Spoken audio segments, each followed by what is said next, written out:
First, the desktop centrifuge. A desktop centrifuge is also known as benchtop centrifuge, which is generally used in clinical level centrifuges. It is going to have very decreased amount of RPM, which is 3000 RPM.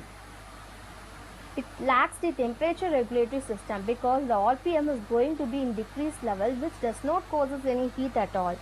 So these rotors can add the tubes in even level, which does not have the odd tubes. The odd tubes added, which causes the blocking of sedimentation at the good level. So the main application for this desktop centrifuge is it is going to involve in small capacity of biochemical component separation and increased level of clinical level component centrifugation. It is less expensive. It is used generally for the RBC, yeast and chemical sample sedimentation. Next is going to be microfuges. Microfuges is also used in clinical level samples. It is going to have 10,000 RPM, which is slightly increased in the desktop centrifuge. It is going to sediment of small components in the clinical level. Modern microfuges also have refrigeration system, but most of the microfuges lacks it.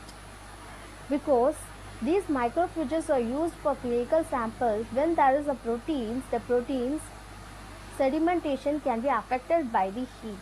So it is going to have 10,000 RPM, which is more than the 3000 RPM like a desktop centrifuge, which causes the heat. This heater can be blocked by the refrigeration. So the refrigeration is very important for the separation of proteins, which is denatured by this heat.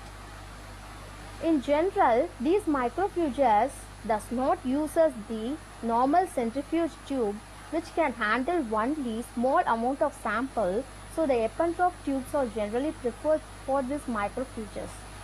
So this is going to be used for less sample separation, which is not possible